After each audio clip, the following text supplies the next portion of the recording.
Hi guys, today is nauga ang ating mesa. Today is December 1 na po guys, no, grabe. Ang bilis ng ang bilis ng araw, ang bilis ng oras, ang bilis talaga ng ng taon.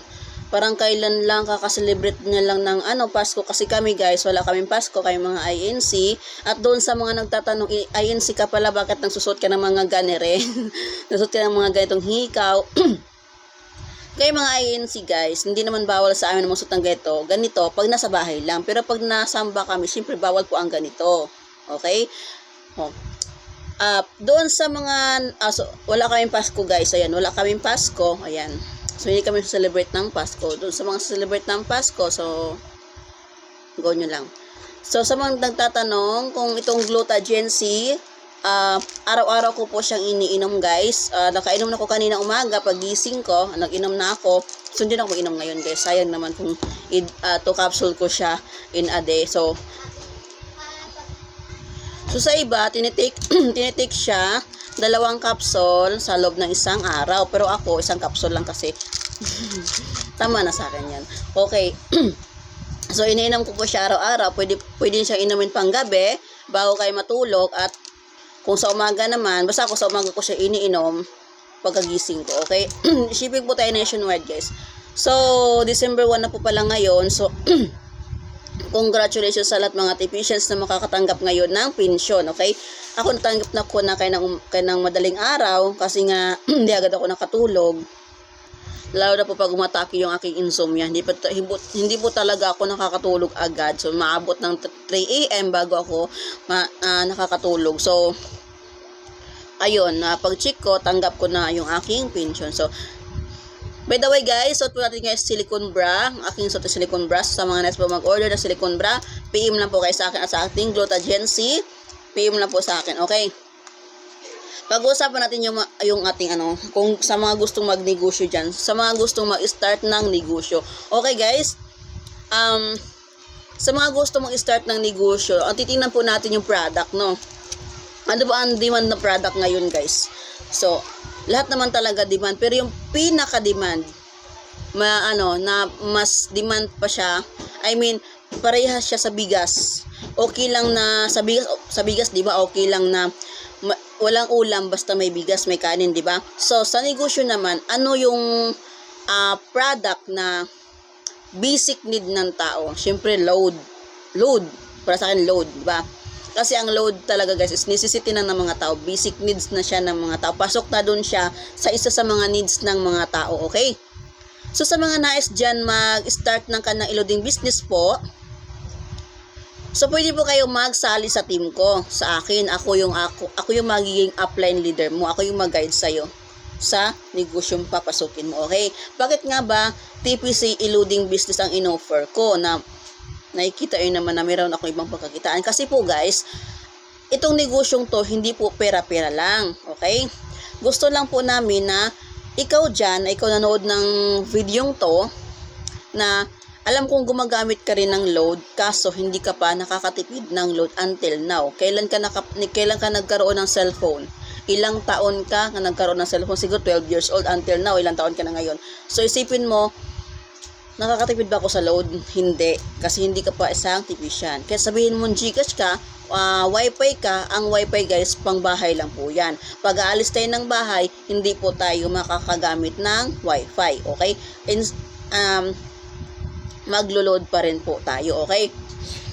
Why not pasukin natin yung ating TPC loading business po? 300 lang po ang puhunan guys sa mga dyan, sa mga nagsasabi na mag-avail po ng nakaraan, makailan pa yon, mga ilang buwan na nakalipas, mag-1 taon na po guys. Doon sa mga tao nagsasabi na mag-avail ng ating TPC loading business, nasaan na po kayo? Hello po sa inyong lahat. Ano pong balita?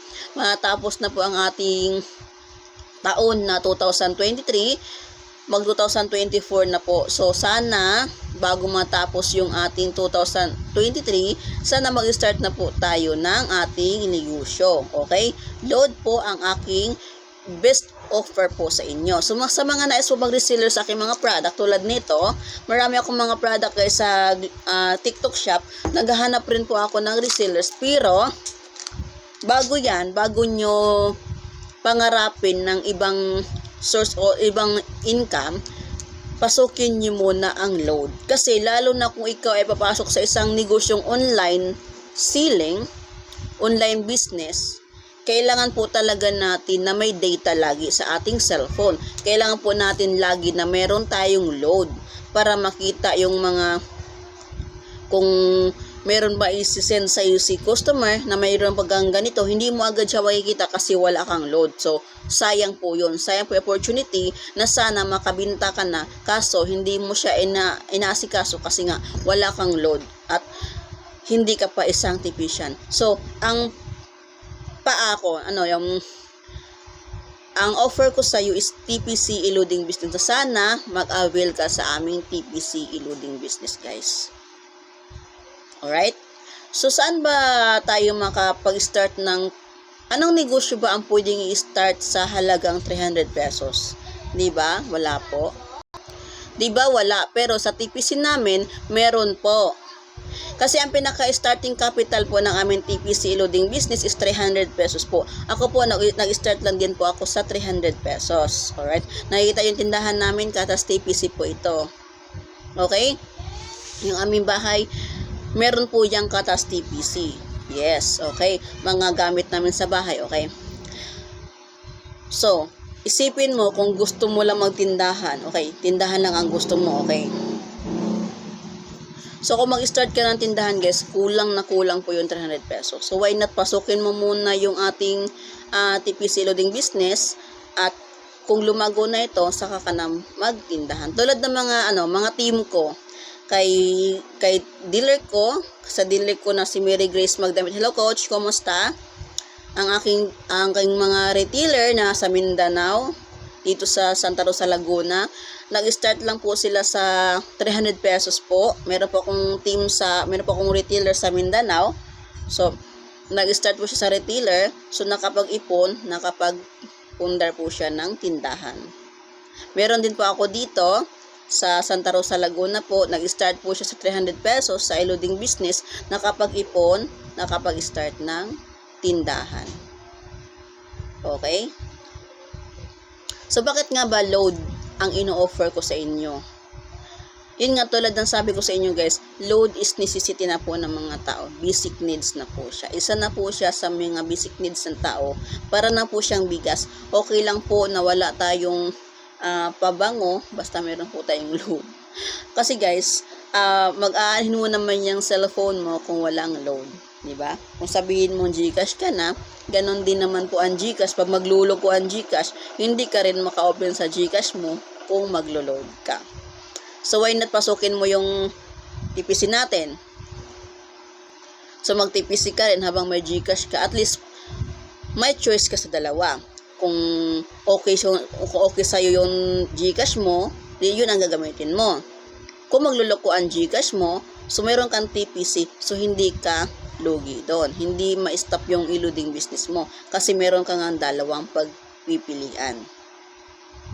Alright? So, sa mga nagtatanong po pala doon sa aking mga team na kailan daw po ako mamimigay ulit ng free load, kasi hindi po muna ako magbibigay ng free load sa team ko guys, kasi nga meron pa akong inaasikasong importante, no? So, ayun, basta tuloy-tuloy lang po tayo sa ating negosyo guys, at pag matupad ko na po yun, pag ma-achieve ko na po yun, balik po ulit si Coach Liz sa ating pa-preload. Alright? So, December ulit ngayon guys, December na, maghataw ulit tayo sa mga team ko dyan, more active, more share, more promote, post lang po tayo sa Facebook. Huwag po tayong post na walang kwenta-kwenta sa Facebook guys, kasi hindi po tayo kikita dyan, okay? So, yung pinost mong mema dyan, post mo na lang sa ating TPC loading business. At huwag mong sabihin na walang sumali sa'yo, kasi meron at meron yan. Basta consistent ka lang. Sa loob ng isang buwan, post ka ng post. Kahit mabupil ng buwan na walang sasali sa'yo, post ka ng post. Kasi may mga tao talaga guys na titingin lang. Kasi meron kasi mga tao guys na nagmamasid lang, nagbabantay sa iyong mga post kung ikaw ba ay legit, lalo na sa mga tao na hindi ka kilala. So, wag po natin targetin yung mga kakilala natin guys, yung mga kamag-anak, kapatid, basta mga kamag-anak mo, wag mong targetin yan pag ikaw ay nasa ganitong klaseng negosyo kasi hindi po talaga sasali yung mga yan. Kung meron mang sasali, utangan ka muna bago sila sasali. Okay, real talk po yan ha. Huwag po tayong sasama ng loob kasi tunay naman po yan. Even ako na-experience ko din po yan. Ako'y bago pa lang sa TPC Loading Business. So, inako sila pero hindi sila sumali. So, okay lang po yon. So, pag magnegosyo po tayo guys, doon po tayo sa strangers. Kaya nga, hello strangers po tayo pag tayo ay may ganitong klaseng negosyo. Okay? So, doon naman po sa mga tipicians na, yung pangalan po natin guys, ayusin muna natin ha. Wag yung pangalan na hindi mababasa. Wag yung pangalan na Korean o pang Chinese o ano ba yan, kasi yung mga tao na tulad ng sabi ko, yung sa mga tao na hindi ka kilala, hindi ka talaga paniniwalaan doon kasi even sa pangalan mo hindi nila mababasa. So baka sabihin ka lang scammer. Para hindi po tayong pagkamalang scammer, no? So ayusin po natin yung pangalan natin sa ating profile, at dapat yung ating profile sa ating ano bang tawag doon sa likod ng profile natin, cover photo po at ang tawag doon, lagyan po natin yan ng related po sa ating negosyong TPC Loading Business po. Alright, para hindi po tayong pagkamalang scammer sa mga taong hindi po tayo kilala. Okay? So ayun lamang po guys ang ating pag-uusapan sa ngayon. So pagpasensya na ang inyong coach list at wala po tayong ligo. So wala na tayong magligo kasi walang magbabandi ng tindahan po. Okay? Maraming po salamat po sa inyong lahat po. God bless po.